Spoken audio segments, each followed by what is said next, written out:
Sud Radio Parlons Vrai, présidentielle 2022. Ça fait pas de mal. Une petite Marseillaise pour votre arrivée, cher Philippe Rossi. Tout va bien alors ? Oui, tout va bien. Oui. Pour qui vont voter les chasseurs au fait au premier tour ? Parce que vous avez la réponse. Justement, oui, en partie. Les chasseurs ont organisé avant-hier un grand oral à la Maison de la Chimie à Paris. Alors il y avait les représentants des chasseurs de toutes les fédérations. Ils étaient tous là. Il y avait donc les bons chasseurs et les mauvais chasseurs. Le mauvais chasseur, c'est le gars qui a un fusil, il voit un truc qui bouge, il tire. Ouais, bien sûr. Il tire. Bah voilà, il y avait donc tous les chasseurs et Merci. tous les candidats. Enfin. Tous, excepté ceux excepté ceux qui sont pour l'interdiction de la chasse, évidemment, c'est-à-dire Yannick Jadot et Jean-Luc Mélenchon qui, lui, entend encadrer plus strictement la chasse. Philippe, alors là, c'est le sportif qui vous pose la question. Vous savez qu'il y a une semaine, on a évoqué la consultation des sportifs. Il y avait le grand oral au CNOSF. Il n'y avait que 3 candidats. Là, il y en avait plus. C'est-à-dire que les chasseurs ont plus de pouvoir que le monde du sport. Vous savez qu'il y a un vote des chasseurs qui est très regardé et entendu par les candidats. Donc vous avez raison de le signaler. Ils étaient tous là, eux. Bref, chaque candidat a été auditionné à la Maison de la Chimie, sauf Emmanuel Macron qui a été représenté. Et à la fin de cette longue journée, beaucoup de chasseurs se sont laissés convaincre par un candidat en particulier.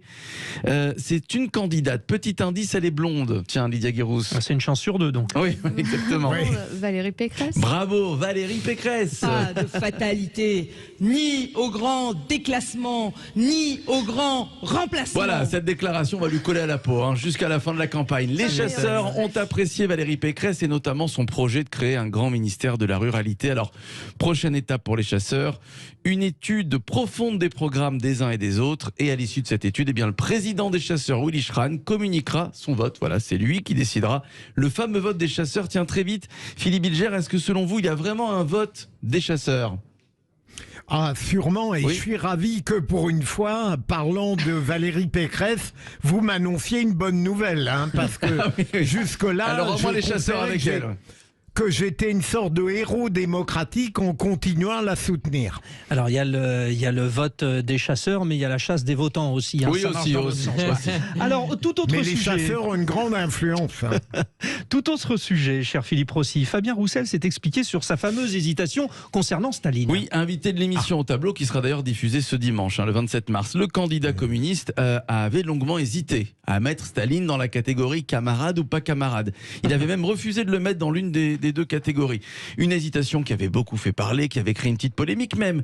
Et aujourd'hui, Fabien Roussel s'en est expliqué sur France Télévisions. Écoutez. J'ai rappelé ce qu'était l'histoire et notamment qu'il a été avec Churchill, Roosevelt, De Gaulle parmi les libérateurs face au nazisme. Mais il est celui qui a tué des millions de gens, responsable de millions de morts, et donc quelqu'un qui a du sang sur les mains, et donc oui, dictateur, sans ambiguïté. Le mot est lâché, dictateur sans ambiguïté. Oui, Philippe. Philippe, là, on retombe dans le talent ou l'absence de talent. Il aurait été si simple qu'ils disent d'abord c'est un dictateur qui a du sang sur les mains, mais il ne faut pas oublier qu'il a été à la pointe de la victoire contre Hitler. Oui, mais lui, il a retenu, un changement radical. Lui, il a retenu d'abord. Voilà, absolument. Et pour moi, Philippe Bilger, c'est camarade. Oui, moi aussi, c'est camarade. Tiens, camarade Conan, convaincu par la justification de Fabien Roussel. Camarade, parce que Conan, c'est plus juste que chez moi. Non, c'est quand même pas juste un dictateur. C'est quand même aussi un dictateur qui a été à la tête d'un des plus grands totalitarismes du XXe siècle.